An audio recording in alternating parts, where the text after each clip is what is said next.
So, question answer. First question is how to believe in love in a couple forever if everything and everyone is always changing. Yeah, things are changing, but this does not mean to say things do not continue. Like the stream, the water which starts from the mountain, snow mountain, and goes down all the way to the ocean. It's changing, but it's continuing. Like for example, yourself, you are changing, but changing does not mean you don't continue. That's why we talk about future lives. Okay? When you were a small kid, since that time until now you have been changing, but still you say I am that person, you see, because of the continuity, because of the same stream. So similarly, if it is a pure love, then it should continue if possible. But the question is whether we can, from our side, we have that capacity to give that continuous love. It's not just the possibility, but whether you can give such a unchanging love, because you are always changing all the time. So it's up to you whether you can do that or not. But there is a possibility. There is a possibility. But if it is impure love, mixed with a lot of attachment, then even if it continues, it's not of much help, not much use. Okay.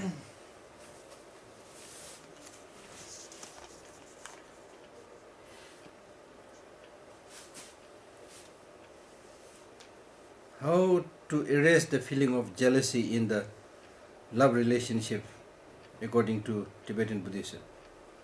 Jealousy is not the solution.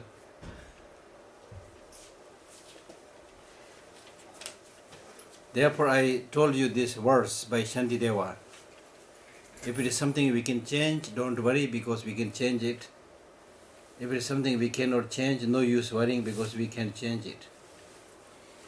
So this is not only a Buddhist teaching, but even the famous Greek scholar Heraclitus, who came around 50 AD after the death of the Buddha, the Jesus, 50th century AD. Even this great thinker, he said the same thing. In one of his prayers he said, grant me the serenity, grant me the serenity or the power to accept those that I cannot change. And give me the courage to change those things which I can change. And give me the wisdom to differentiate between the two, what you can change and what you cannot change, you see. Okay? So therefore, what I'm saying is whether it's jealousy or attachment or any negative emotion, they're not much of use. That's why we are saying that you should get rid of this. For example, if your neighbor has bought a BMW car and you get jealous, and if you get jealous, just by getting jealous, you will not get BMW car. It will only make you unhappy. That's what we are trying to do in accordance with His Holiness Dalai Lama's advice. when dealing with the Chinese brutalities. Like for example, when the Chinese leaders do something wrong, if I get angry here, okay, and say all the bad things, get very angry here, will that solve the problem? Will that bother the Chinese leader? No. They may be enjoying, they may be watching a movie or sipping a cup of nice coffee. I'm suffering here. So if you develop these negative emotions, you will suffer, not the other people. Okay? So therefore jealousy is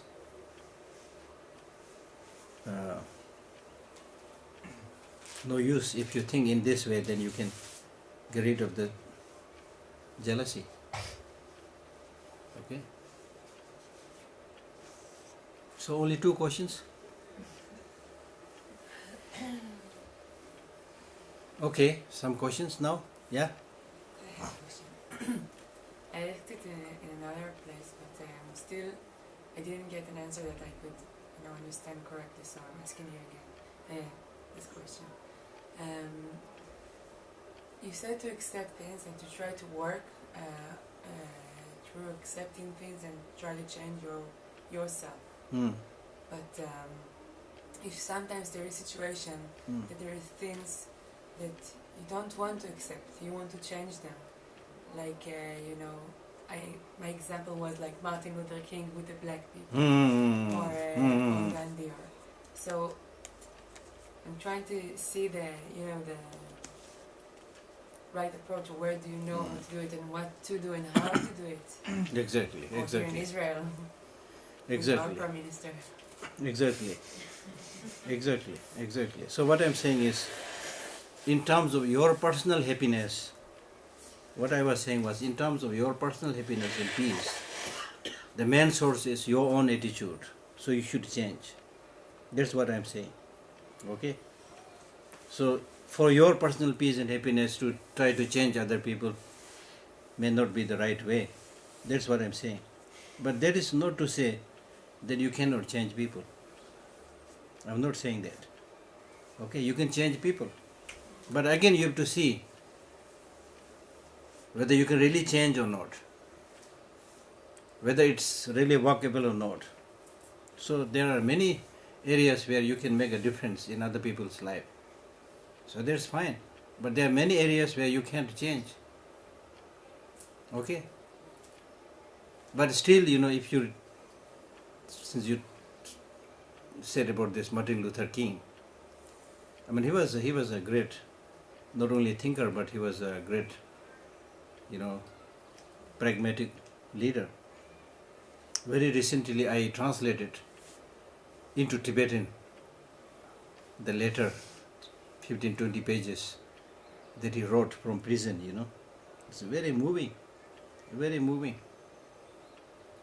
So he was really like trying to shake the conscience of the people on the higher circle, who are very numb, who does not feel for the people, who become very arrogant.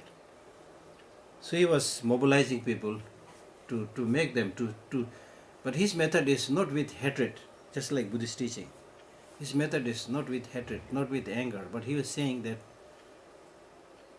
you should change because what you are doing is wrong. See? So that is the thing, you see. So when you follow the path of truth, justice, honesty, and mobilize people with proper understanding, it can make difference. It can change people, you see. So that, of course, is possible. But when I was talking about changing your own attitude rather than trying to change others, I'm talking primarily in terms of your gaining long-lasting peace and happiness. Okay? So there, just by changing other people, is not sure that you get long-lasting peace and happiness. You see. Okay? Yeah? Question that's kind of connected.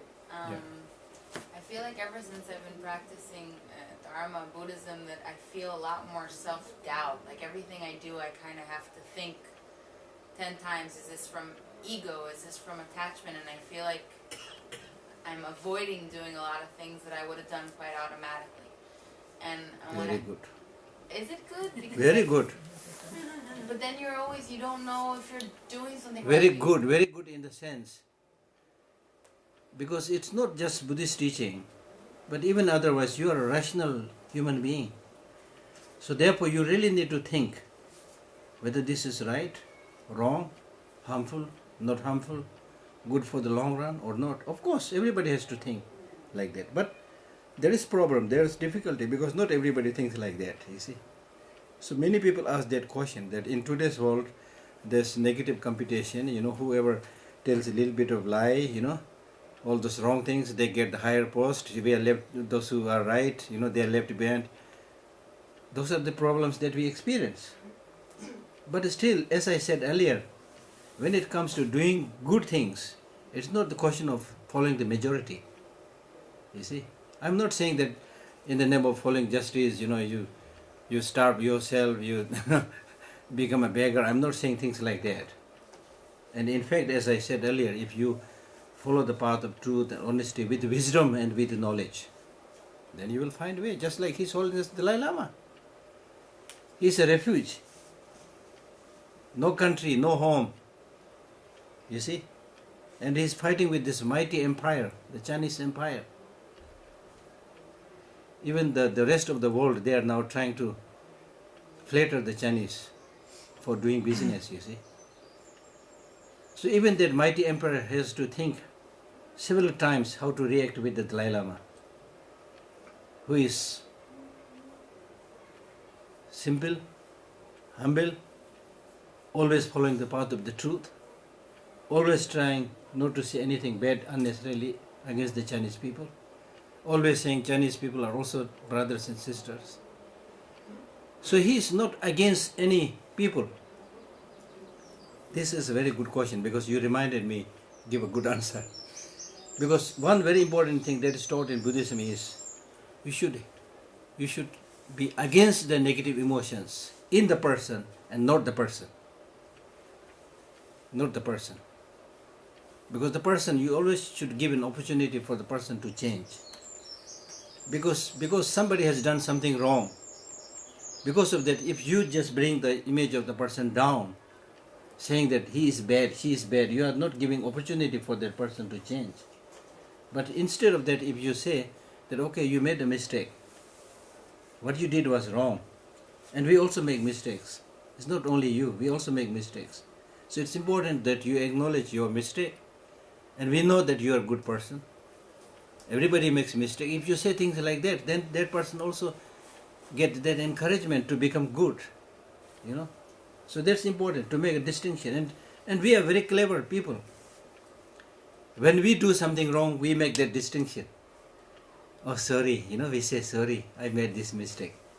By saying that, you are saying that, sorry, I made this mistake, I didn't want to do that, I'm a good person, but it happened for me, so excuse me, sorry, you say that, you see. But when it is done by other people, you don't make that distinction. You immediately say, oh, she is bad. Oh, he is bad. So that's the problem in the society. We never give opportunity for people to change, to become better, you see. If you already put them in a different class, bad people, then say, okay, I'm a bad person, so what matter? I keep on doing the same thing, you see. So it's important to make that distinction. Okay? Yeah.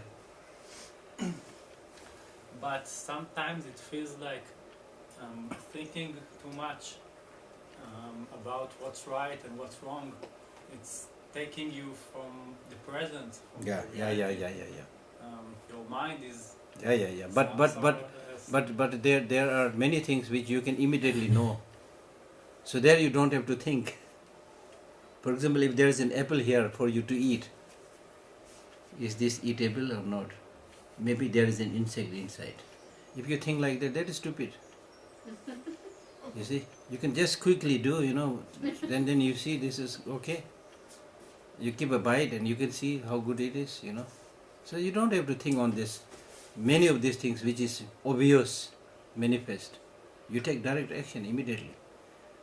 So therefore in Buddhism we talk about 3 levels of phenomena. Manifest or obvious phenomena, which we can directly see, directly hear, directly touch, directly smell, directly taste. Obvious. So there, You should follow your perception, not follow what other people say. Because it's something that you can go and see what's happening, what is right, what is wrong. So you yourself see that and then tell the news. It's correct news because you have seen it, you have yourself heard it. But many a times the problem is we don't make that effort to see the things or hear the things directly by oneself, but we simply, listen to somebody's, which is not so sure whether correct or not. Then we spread a lot of rumor and create a lot of misunderstanding among the people. So those things which you can directly see and touch and feel and taste, you do that. You don't have to think too much about these things. Then there is a second level of phenomena, which is called slightly hidden phenomena. Slightly hidden phenomena, which you cannot directly see, which you cannot directly touch. But you can find out about that through inference, by inferring, inferential cognition, through reasoning. Like for example, if you see smoke on the top of that mountain, very far from here, you don't see the fire. So how can you prove that there is a fire? That you can prove by seeing the smoke. Oh, there is a fire with the smoke. So you infer those things. You need to put some reason, okay? Then there is a third category of phenomena, which is called completely hidden phenomena, which you cannot directly see, which you cannot use logic directly also, indirectly maybe. Directly you cannot put reason. So how can you know those things? That you can know by listening to somebody, not everybody, somebody who is reliable. Like for example, if somebody asks you, when are you born? Yeah, you are born in the when? What time? When? Yeah. 1988. 1988. How do you know that you are born in 1988? Have you seen? Huh? No. Then how do you know? My parents told me. How can you rely on your parents? See? So indirectly you can put some reason. Indirectly, I can rely on my parents because they are compassionate, they are kind to me, they don't get anything by telling wrong about my birth date.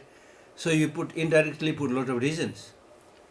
But directly you rely on their testimony, what they say. Okay? So there is no other method. So that's the way to find things. So to use logic and reason does not mean to say that you develop all kinds of suspicions about everything. That's different. Okay? That means you apply the right reasoning at the right time. Okay? And then normally we get some idea. With very short time you can get some idea. Okay? Except some which may need a lot of thinking. But our problem is not with many deep things, but many things that happens in our daily life on a regular basis. So those things we can just use our human common sense and find those things out. Yeah. How you add to that conversation the spontaneously, Huh? spontaneity. Huh? The spontaneity, how you add to this conversation. There is the essence of to be spontaneous for whatever we... Spontaneous. Yeah, spontaneous. It comes. It comes automatically. It's kind of intuition. Okay? Like for example, somebody is hitting you. Without philosophically thinking, you will protect your head. You will fight back or you will run away. You will not be sitting there, what should I do? He is really going to hurt me or not. You will not sit there thinking. We are not talking about thinking in that way, you see. So depending upon the situation, you see, you act quickly or slowly depending upon the situation. Okay? Yeah?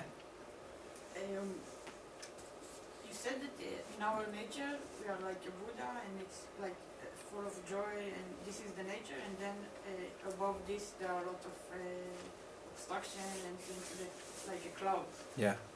So if if I think about it, it should be like an instinct. Like if you touch something which is fire, you will take your hand. Hand away. So if you're going to do something that it's not good, like betting, you should, like for like instinct, you should not do it. So how come we become so with so many things about this? That's what I'm saying. There are certain things which are obvious. Like the fire is an obvious thing. So as soon as you come closer, there is an immediate reflex. It's related not only to the mind but also to the brain, physical reflex. But then there are many which are not so obvious. It does not directly affect the brain and does not send the impulses immediately. So there, unless you think a little bit more, you may not be able to figure out. Okay? For example, like even with suffering, we have different types of suffering. The first is called suffering of suffering. That means things like headache or stomach ache. These are on the level of very clear, obvious feeling. So you immediately feel that you are having headache. That suffering you know, because that is more gross, so you easily know. But then when it goes to a little bit more subtle, like suffering of change, the second level of suffering is called suffering of change, which is also suffering, but normally we don't pay much attention to this. We don't regard this as suffering. For example, now you are sitting for this last session of question answer. So when you first came in, you may already be a little bit tired because you've been sitting quite long the whole day, but still because you had some gap during the dinner, so it should be all right when you come in. Okay, you sit down, maybe not so bad. But now when you keep on sitting more and more, and especially you have set the time, 9 o'clock finish, 7:30 to 9 finish. Okay, so at 9 if I don't stop, I speak a little bit longer, I'm guarantee that you will start looking your watch. Some of them might even do like this.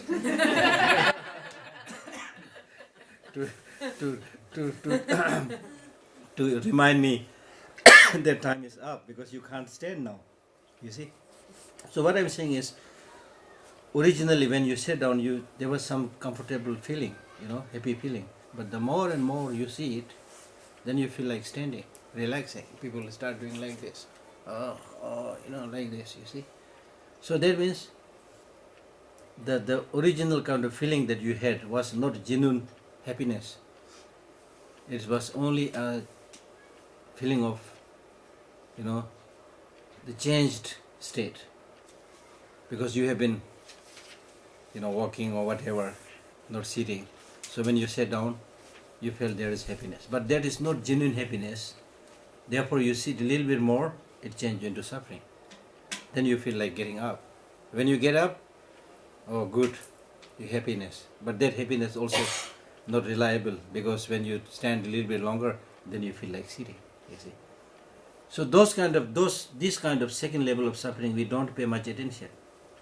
So that's why we run after money, run after relationship, run after fame and name, not knowing that they will change and produce more suffering, you see.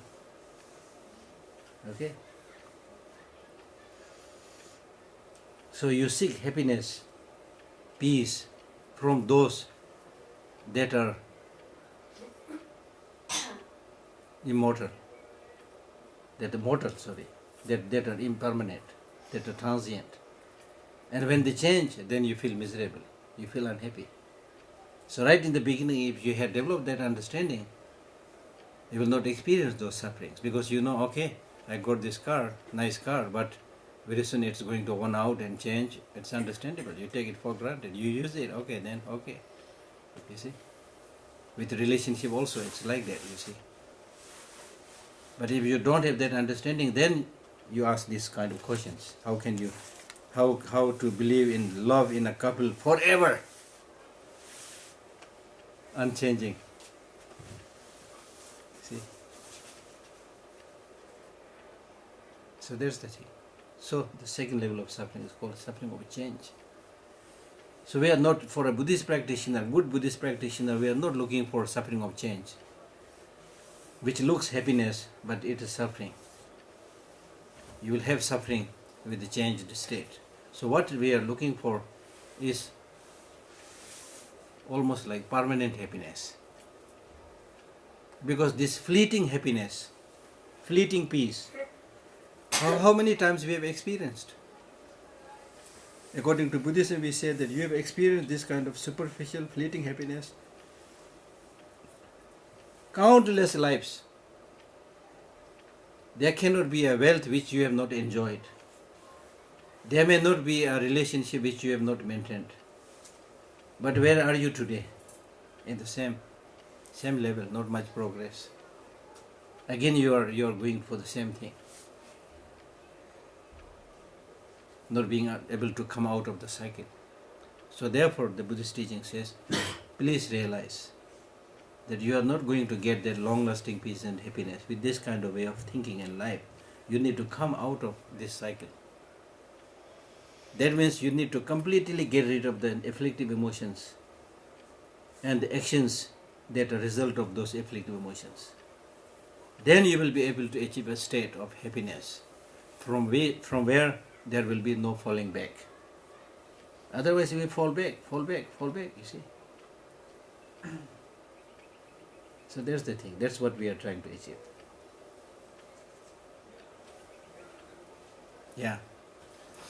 You talked about the law of karma and dependency. When it comes to my close environment, it's quite easy to see. With friends and family.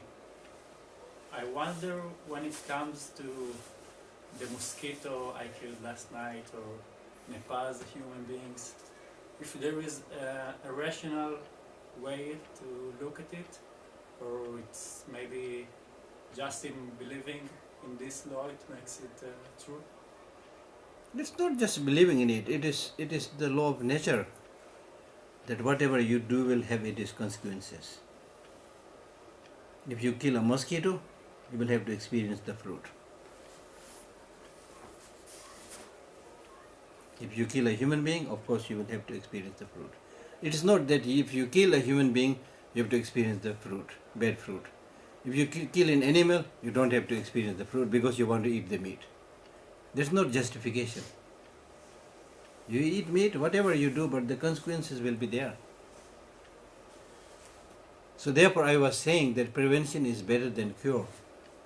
So with mosquitoes also, mosquitoes come only when the area is dirty and not clean, you see. So the most important thing is to clean the area. For example, in Israel I heard the mosquitoes don't carry malaria. Is that true? Yeah. So it's a big, very good news. In many other countries, not only you get malaria, but you get dengue fever and so many things from malaria, you see. Within few hours people can die. But probably because of the climate or cleanliness, you don't have those things, you see. So that's what I'm saying. So there's no need to kill them if they are not going to, make you sick or ill. If they sing here, it may disturb your sleeping a little bit. But that's not a big problem. And even there, you make sure that your doors and windows are properly, netted, so that these things are not there. Okay, because the reason why we experience negative consequences is that everybody likes their life, including the mosquito. They all have a wish to live for whatever reason, you see. So suddenly you end up their life, you will have negative experiences. But that is not to say, that's not saying that, okay, you killed one mosquito, so you are bad, you will go to hell. I'm not saying that, you see. Many people immediately, get depressed with this kind of things, They take the white and the black